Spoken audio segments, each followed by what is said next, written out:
Hello students, in last video we have seen what is meant by units, requirement of good units and system of units. There are four system of unit: FPS foot pound second, CGS centimeter gram second, and MKS meter kilogram second, and universally accepted system known as the SI system international units. Okay. मागच्या व्हिडिओमध्ये आपण हे सगळं बघितलेलं आहे.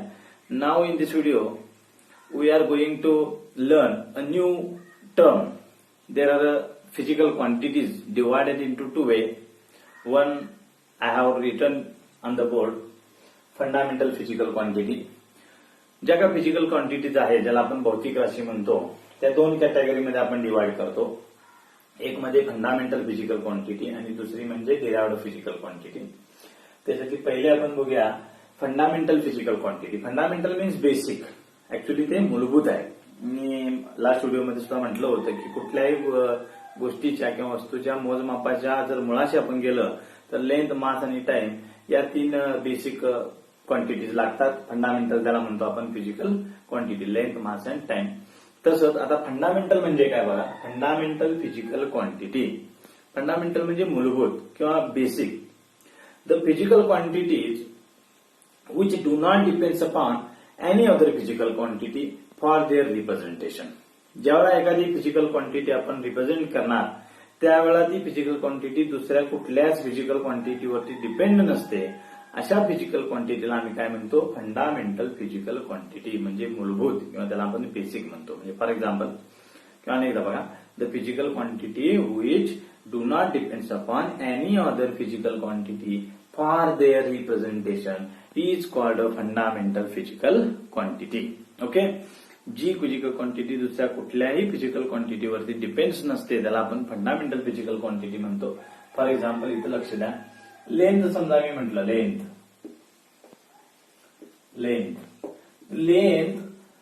Major करत असताना, length represent करत असताना मला दुसरी कुठलीही फिजिकल क्वांटिटी लागत नाही. फॉर एक्झाम्पल मला मास लागत नाही किंवा व्हेलॉसिटी लागत नाही किंवा मला एरिया लागत नाही. फक्त मी लेंथच मोजणार आहे. याचा अर्थ लेंथ मेजर करत असताना मला या कुठल्या फिजिकल क्वांटिटीची गरज नाही. याचा अर्थ ही इंडिपेंडंट आहे. कळलं का? म्हणजे ती कुठल्याही दुसऱ्या फिजिकल क्वांटिटीवरती डिपेंड नसते. अशा फिजिकल क्वांटिटीला आपण काय म्हणतो, फंडामेंटल फिजिकल क्वांटिटी म्हणतो. मग अशा there are 7 fundamental physical quantities आहेत. किती? 7 फंडामेंटल फिजिकल क्वांटिटीज आहेत ज्या कशावरतीही डिपेंड्स नाही आहेत. There are 7 fundamental physical quantities which do not depends upon any other physical quantity for their representation. ज्यावेळेला आपण रिप्रेझेंट करतो किंवा मेजर करतो त्यावेळेला 7 फंडामेंटल ज्या फिजिकल क्वांटिटीज आहेत त्या कशावरतीही डिपेंड्स नाही आहेत. मी त्याचा चार्ट इथं लिहितोय बघा. 7 मी लिहिलेले आहेत. तर त्या 7 फिजिकल क्वांटिटीज कुठल्या? Length, mass, time, temperature, electric current, luminous intensity and amount of substance. बघा, length, mass, time, temperature, electric current, luminous intensity, amount of substance. These are the 7 fundamental physical quantities which do not depends upon any other physical quantity. त्या कशावरती depends नाही. मग मला हा chart आपण complete करूया. बघा, तिथं मी फंडामेंटल क्वांटिटीची नावं लिहिलेली आहेत. दुसऱ्या कॉलम मध्ये आहे एसआय युनिट. म्हणजे आपल्याला ह्याचं एसआय युनिट लिहावं लागेल. आता हे एसआय युनिट काय? लेंथ आपण कशामध्ये मोजतो? एसआय सिस्टीम मध्ये एमके सिस्टीम असते. एम म्हणजे मीटर, के म्हणजे किलोग्रॅम आणि एस म्हणजे टाइम किंवा त्याला आपण सेकंड म्हणतो. म्हणजे लेंथ मीटर, बरोबर आहे. लेंथ आपण कशामध्ये मोजणार? मीटर मध्ये एसआय युनिट आहे. मास किलोग्रॅम मध्ये मोजणार, किलोग्रॅम, बरोबर. टाइम कशामध्ये मोजणार? सेकंड मध्ये, टाइम सेकंड. टेम्परेचर कशामध्ये मोजणार? Kelvin. Kelvin is the name of the scientist. आपण काही युनिट आणि सिम्बॉल लिहिताना जे रूल्स आहेत ते आपण बघणार आहे. पण मी हे के स्मॉल काढलेलं आहे. ते स्मॉल मध्येच लिहिलं जातं. जरी ते नाव असलं तरी आपण रूल्स नंतर बघूया. Temperature kelvin. Electric current, actually electric करंटचं जे युनिट आहे ते सुद्धा सायंटिस्टच्या नावावर नाही, त्याला आपण एम्पियर म्हणतो. मी पण ते स्मॉल न सुरुवात करतो. एम्पियर. इलेक्ट्रिक करंटचं unit ampere. Ampere is also the name of the scientist. Luminous intensity candela आणि अमाऊंट ऑफ सबस्टन्स मोल हे तुम्हाला माहित आहे. ही काय आहे त्याची एसआय युनिट्स आहेत. 7 फंडामेंटल फिजिकल क्वांटिटीची ही एसआय युनिट आपण लिहिली. Length metre, mass kilogram, time second, temperature kelvin, electric current ampere, luminous intensity candela, amount of substance mole. Luminous intensity म्हणजे इंटेन्सिटी, जसं आपण लाईटची इंटेन्सिटी म्हणतो ती. Symbol of quantity. आता हे क्वांटिटीचं सिम्बॉल, उदाहरणार्थ आपण लेंथ साठी स्मॉल एल वापरतो. हे सिम्बॉल आहे कशाचं? क्वांटिटीचं सिम्बॉल. सिम्बॉल ऑफ युनिट वेगळं येणार आहे बघा. सिम्बॉल ऑफ क्वांटिटी मीटर काय सॉरी लेंथ साठी आपण काय वापरतो? Small L. मास साठी स्मॉल एम वापरतात, एम वापरतात. टाइम सेकंड म्हणजे आपल्याला स्मॉल टी वापरतात. टाइम साठी टी वापरतात. आपल्याला टेम्परेचर साठी कॅपिटल टी वापरतात. करंट साठी कॅपिटल आय वापरतात. ल्युमिनस इंटेन्सिटी साठी एल हे लेटर वापरलं जातं कॅपिटल एल. आणि अमाऊंट ऑफ सबस्टन्स साठी small L. Okay, he symbol of quantities आहेत बघा. स्मॉल एल म्हणजे लेंथ, स्मॉल एम म्हणजे मास, स्मॉल टी म्हणजे टाइम, कॅपिटल टी म्हणजे टेम्परेचर, कॅपिटल आय म्हणजे इलेक्ट्रिक करंट, कॅपिटल एल म्हणजे कॅन्डेला किंवा त्याला इलेक्ट्रिक ल्युमिनस इंटेन्सिटी, आणि स्मॉल एन म्हणजे काय? Number of moles. ही कशाची सिम्बॉल आहे? Symbol of quantity. मी टेबलमध्ये व्यवस्थित लिहिलेलं आहे, तुम्ही ते बघितलं लक्षात येतं. तिसरं सिम्बॉल ऑफ युनिट. आता आपण युनिटचं सिम्बॉल लिहिणार. युनिट कुठली? SI unit. याचं सिम्बॉल, याचं सिम्बॉल, याचं सिम्बॉल, याचं सिम्बॉल आता आपण लिहूया बघा. याचं symbol of unit small M. Metre, symbol of unit मीटरचं स्मॉल एम. किलोग्रॅमचं आपण लिहितो केजी, बरोबर आहे. सेकंड तुम्ही एस लिहित आहे, फक्त स्मॉल एस. केल्विन, आता मात्र इथं सिम्बॉल लिहित असताना हे कॅपिटल के. ओके, केल्विनचं कॅपिटल के ते नाव आहे. नावावरनं ज्यावेळेला फक्त सिम्बॉल लिहितो त्याला ते कॅपिटल मध्ये लिहितात. आपल्याला ते रूल्स पुढे बघायचेच आहे. अँपियर हे सुद्धा सायंटिस्टचं नाव आहे आणि म्हणून कॅपिटल ए ते सिम्बॉल ऑफ युनिट आहे. Candela is denoted as a CD. Candela is denoted as a CD. आणि मोलचं mole. Okay, this is a symbol of units. हा चार्ट फार महत्वाचा आहे. ह्या फंडामेंटल क्वांटिटीज आहेत, त्याला आपण बेसिक किंवा मूलभूत फिजिकल क्वांटिटीज म्हणतो. कायम लक्षात ठेवायचं. There are 7 fundamental physical quantities. आणि फंडामेंटल फिजिकल क्वांटिटी म्हणजे काय? The physical quantity which do not depends upon any other physical quantity for their representation is called a fundamental physical quantity, and there are 7 fundamental physical quantities. ते 7 fundamental quantities आहेत ज्या कशावरतीही depends नाही आहेत, individual आहेत. त्याला आपण म्हणतो fundamental physical quantity. Okay, आता आपण दुसरा पार्ट बघतो. याचा दुसरी जी क्वांटिटी असते त्याला म्हणतात डिराइव्हड फिजिकल क्वांटिटी. आपण ती डिराइव्हड फिजिकल क्वांटिटी बघूया.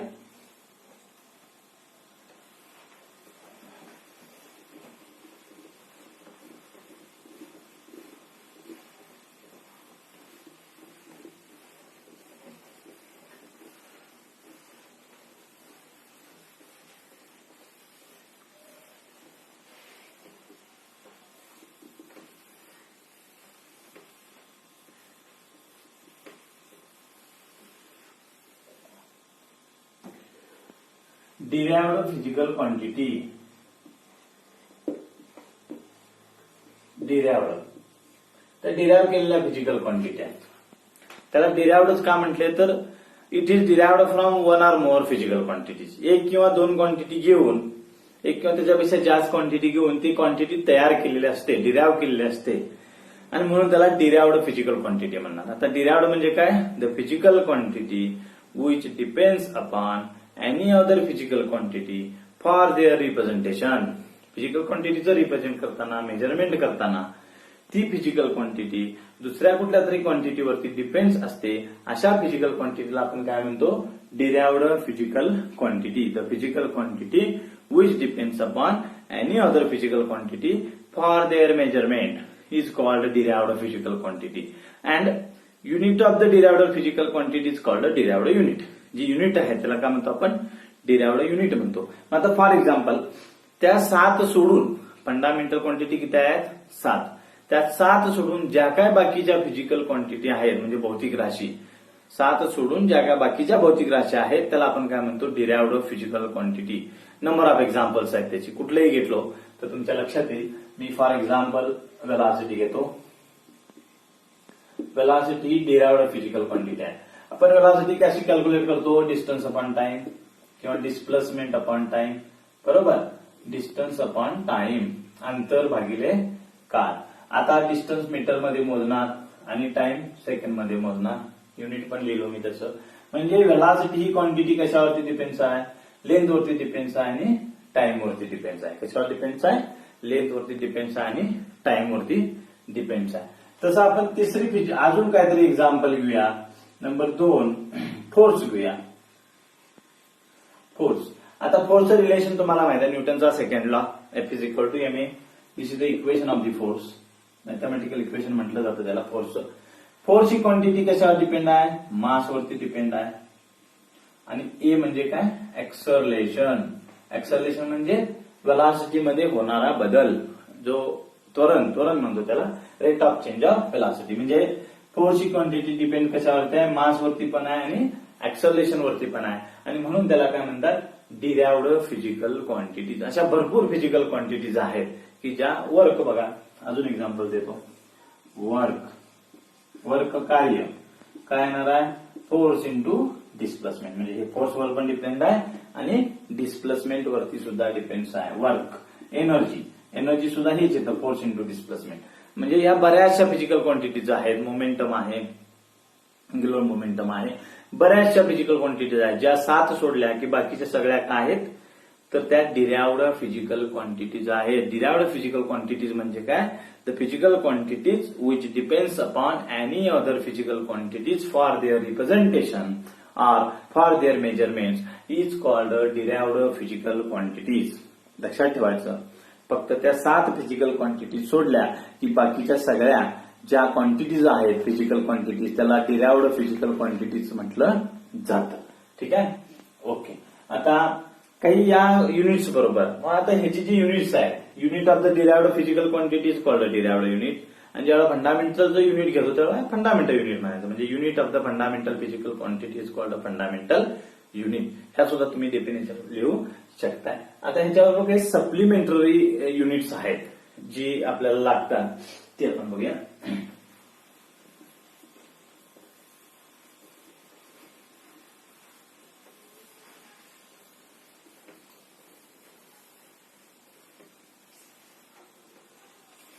supplementary unit.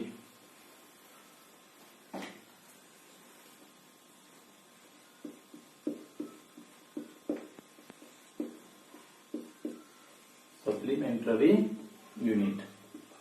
आता सप्लिमेंटरी युनिट मध्ये पहिला आहे plane angle.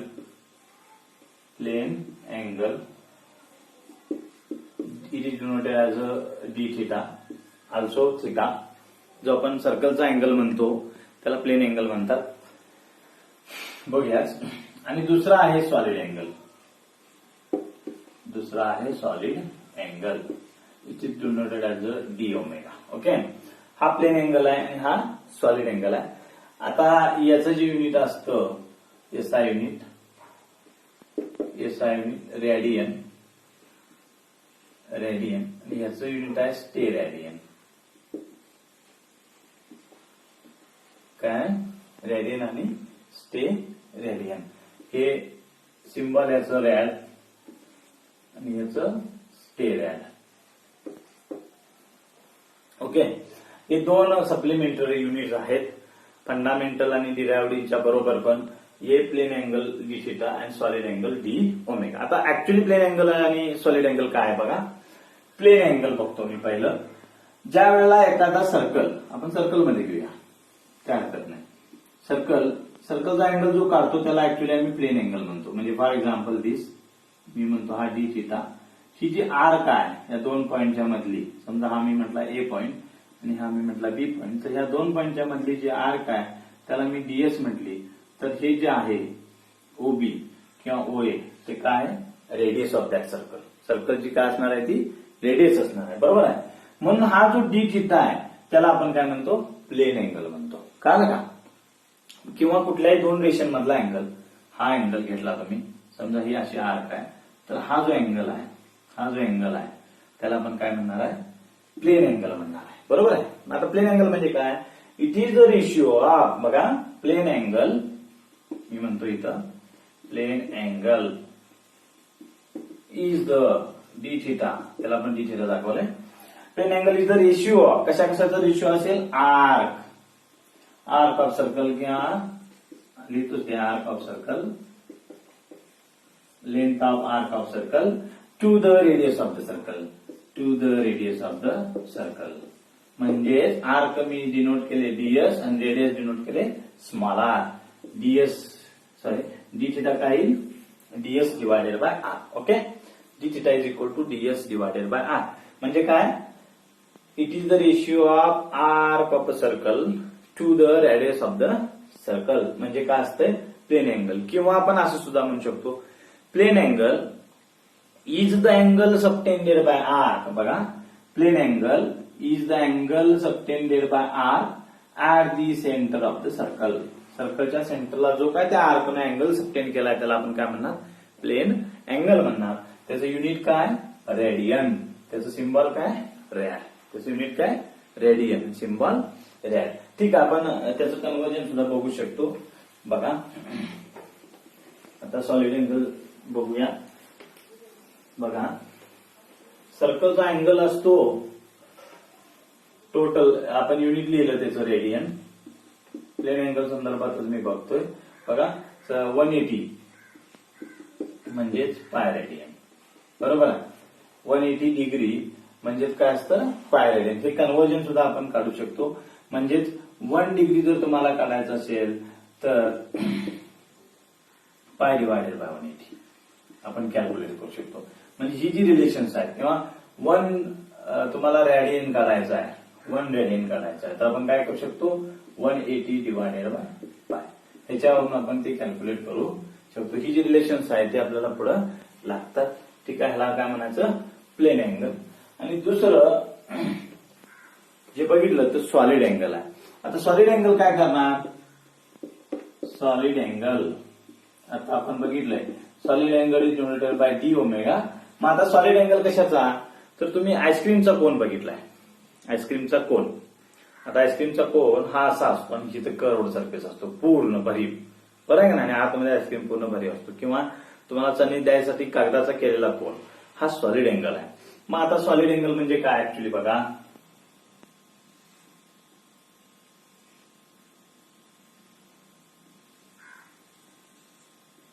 Actually solid angle हा असा आहे. पूर्णच करूया हे. आणि शेतून जर बघितला तर ही ऍक्च्युली रेडियस येईल. Small R is the radius of the solid angle. आता हा थ्री डायमेन्शनल पिक्चर आहे. हे आपल्याला असं लक्षात येत नसलं तरी आईस्क्रीमचा कोन तुम्ही लक्षात ठेवा, हा एरिया आहे. ओके, हा एरिया मी म्हटला डी ए. तर हा जो सरफेस आहे, कर्व सरफेस इथला, या कर्व सरफेसनं आतमध्ये जो अँगल तयार केलाय त्याला आपण सॉलिड अँगल म्हणतो. बरोबर आहे. म्हणजे it is the ratio of, बघा, solid angle D omega is the ratio of D A divided by square of the radius. D A म्हणजे काय ते, पोर्शन ऑफ द किंवा area of portion of the surface, spherical surface किंवा त्या स्पिअरचा जो काही curved surface आहे त्याचा एरिया आणि रेडियसचा स्क्वेअर म्हणजे तुमचा सॉलिड अँगल येतो. समजलं, d omega is equal to d A divided by r square. किंवा आपण असं सुद्धा म्हणू शकतो, angle subtended by this portion किंवा पोर्शन ऑफ द स्पिअर. बघा, angle subtend by the portion of the sphere are the center. Okay, बरोबर आहे. म्हणजे angle subtended by portion of the sphere at the center of the sphere. बरोबर, त्या स्पिअरच्या सेंटरला जो angle subtend केलाय त्याला आपण काय म्हणतो, solid angle. Solid angle is measured in steradian. ते कशामध्ये मोजणार, स्टे रेडियन मध्ये मोजलं जातं. Okay, d omega is equal to d A divided by square. समजा होल स्पिअरचा आपण सॉलिड अँगल घेतला, हे लागतं आपल्याला पुढे इक्वेशन, लक्षात ठेवा. हे पुढे 12ला सुद्धा तुम्हाला त्याचा उपयोग होईल. समजा मी पूर्ण स्पिअरचा सॉलिड अँगल काढायचं ठरवलं तर काय येईल सांगा, एरिया. एरिया ऑफ स्पिअर काय असतो, एरिया ऑफ सॉलिड स्पिअरच्या बाबतीत आपण घेतलंय ना, म्हणून एरिया ऑफ सॉलिड स्पिअर काय असतो 4π small R square. Small R ही रेडियस म्हटले म्हणून small R square, 4π small R square. आणि म्हणून solid angle total D omega is equal to काय बघा 4π स्मॉल आरचा square divided by this small R. This and this cancel, राहिलं काय 4π steradian. Okay, this is solid angle.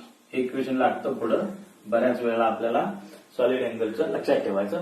हा total स्पिअरचा solid angle आहे. Solid angle म्हणजे भरीव गोळ्याचा मधला अँगल. तुम्ही आईस्क्रीमचा कोण लक्षात ठेवला की तुमच्या ते लक्षात येतं.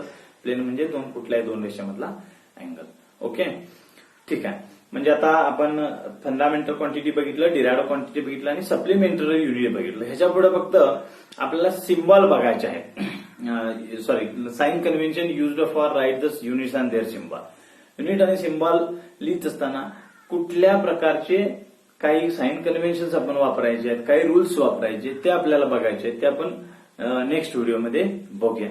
Okay, thank you.